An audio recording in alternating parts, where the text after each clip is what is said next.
Hey everybody, it's Casey here at Siver Fly and Tackle. Chironomid season's just around the corner, and today I'm going to show you how to tie an awesome little chironomid pattern. Okay, so to tie this fly, first thing I'm going to do is I'm going to take a Daiichi 1760 curved nymph hook. Very popular hook for tying chironomids. Probably, well, not probably, is definitely our #1 seller for chironomid hooks here. For the purpose of this video, I'm going to do it in a size 12. Obviously, tie it in whatever size you like to match the size of the insect that's coming off on the lake. So, I mean, that being said, that can be anywhere from, even an 8 in some instances, but when the big bombers are coming off lakes like Tunkwa or something like that, down to a size 20 and even smaller. But I mean, a good range to have in the box to be ready for most scenarios would be in that 12 to 18 sort of range. So I've got my hook.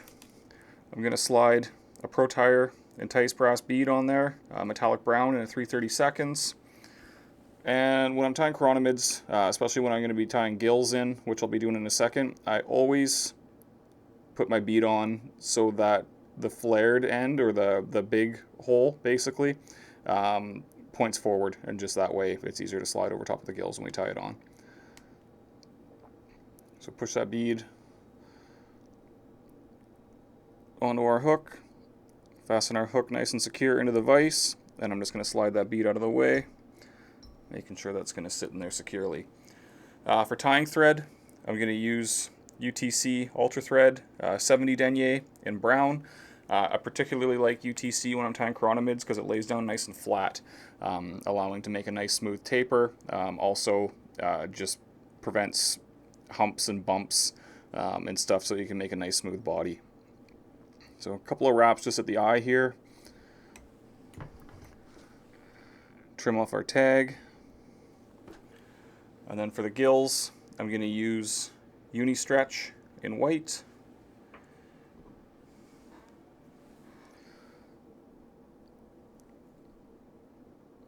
We'll just tie that into the eye.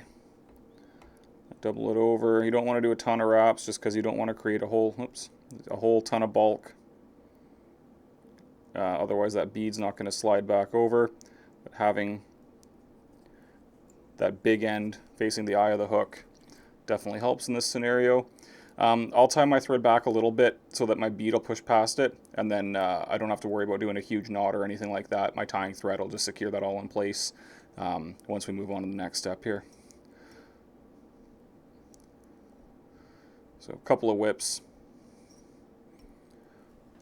just to lock everything in place for half a second. Trim that off, slide my bead over, and you can see my thread continues behind that bead.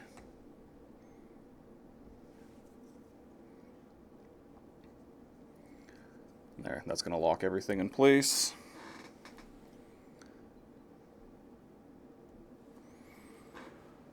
Now, when I'm doing a body on a chironomid, like I was saying before, you want nice smooth taper on these flies. If you get big bumps and stuff like that, not that it's going to make a huge difference to the fish, but you definitely do want to have a natural progression from skinny to thick.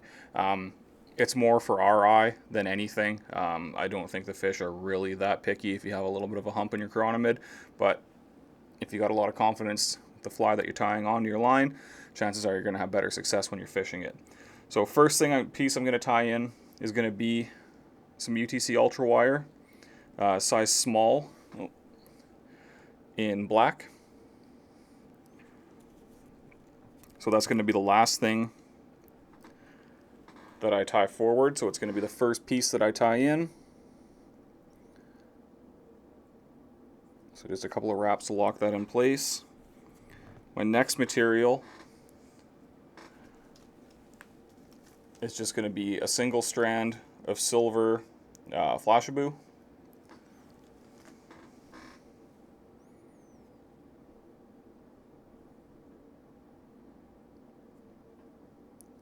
Lock that in place. And then for the body, I'm taking some Lagartuns mini flat braid in this olive color. And what I've done is I've just cut off a couple inch piece of this material And it's a woven material in like 8 or so strands. And basically what I've done is, it's really easy to do, is I just pick it apart with a bobbin, or a bodkin, sorry, and it gives me individual strands of this. For this size fly, I use about 4 strands. If you're tying something smaller, obviously you can use less. If you're tying a bigger pattern, by all means, use the entire woven strand of that material. Just a little bit easier to control bulk by picking this material apart. And I find that you can stretch it a little bit and help it lay a little bit flatter and smoother on the body if you do it this way. So I'm just going to trim up the ends of these real quick. And I'm going to tie those strands of that body material in. And now I'm just going to make nice uniform wraps all the way down to where I want the abdomen of my fly to basically start. So kind of on the curve of that bend. Bring that forward. Nice uniform wraps.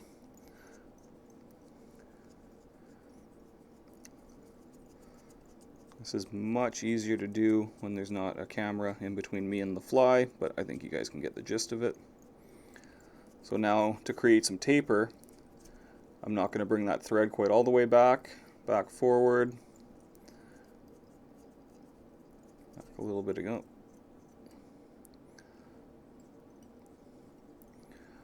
Bring it back forward.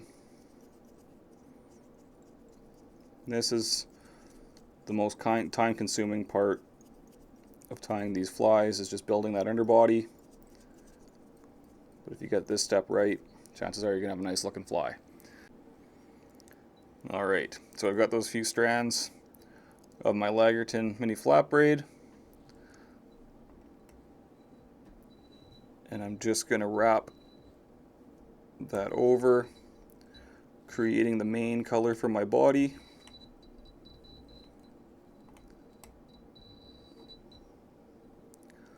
Applying a bit of tension as we go, not too much, but just enough so that everything lays down nice and smooth, nice and flat.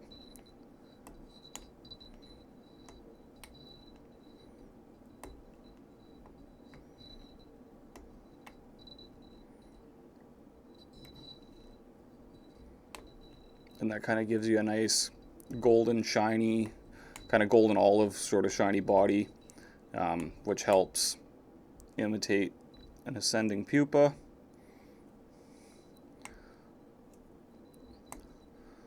A couple of wraps of the bead just to secure that into place. And then we're going to take that single strand of silver Flashabou and we're going to wind that forward, spacing our wraps out. And again, this is just going to help imitate those gases that have built up underneath the exoskeleton of the pupa, which helps them ascend to the surface and hatch into an adult.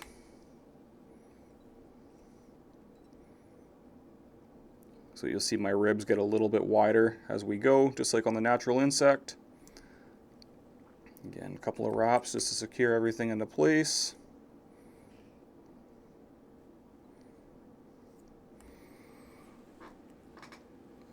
I'm going to give these a quick trim, get them out of the way.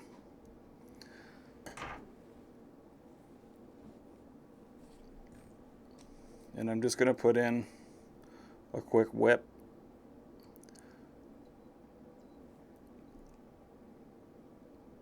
So that when I'm doing my wire rib here, everything doesn't come undone on me.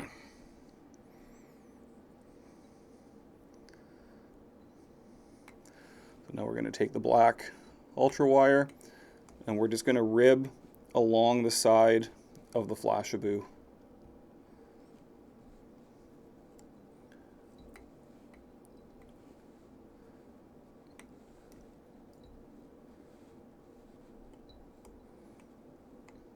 Just helping create more segmentation.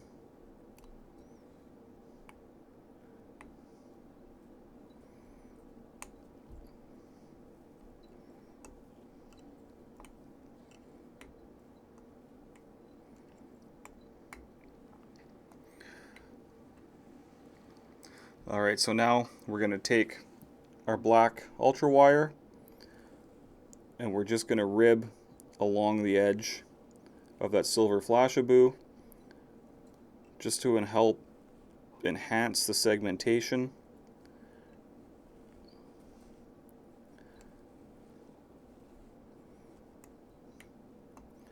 And it also adds a little bit of weight and a little bit of durability to the fly.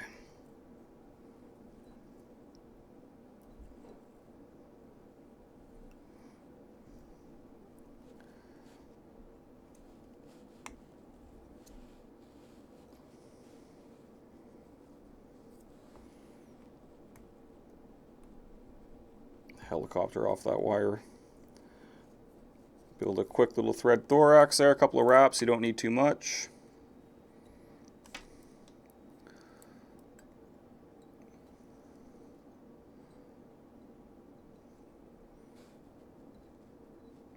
This is one of the few types of patterns that I don't do too crazy on the whip finish because it's all going to be held with glue. So we'll trim that nice and neat. Trim our gills. And now I'm going to take some Raidzap, super thin in this case. Careful with it, it is super thin.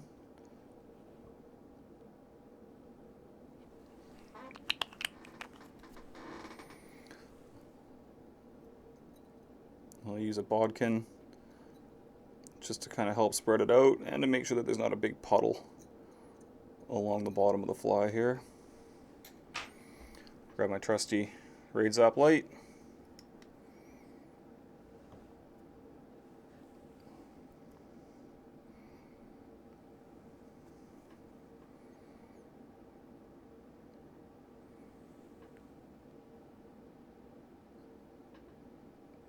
And there you have a simple yet effective Chironomid pattern.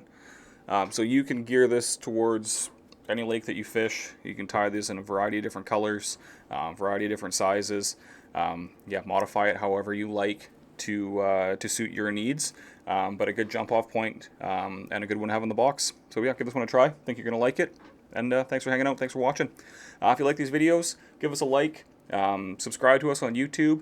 And check us out online, www.c-run.com. You can find all the materials on our online store and able to grab them and get them shipped off to you whenever you like. Thanks for watching.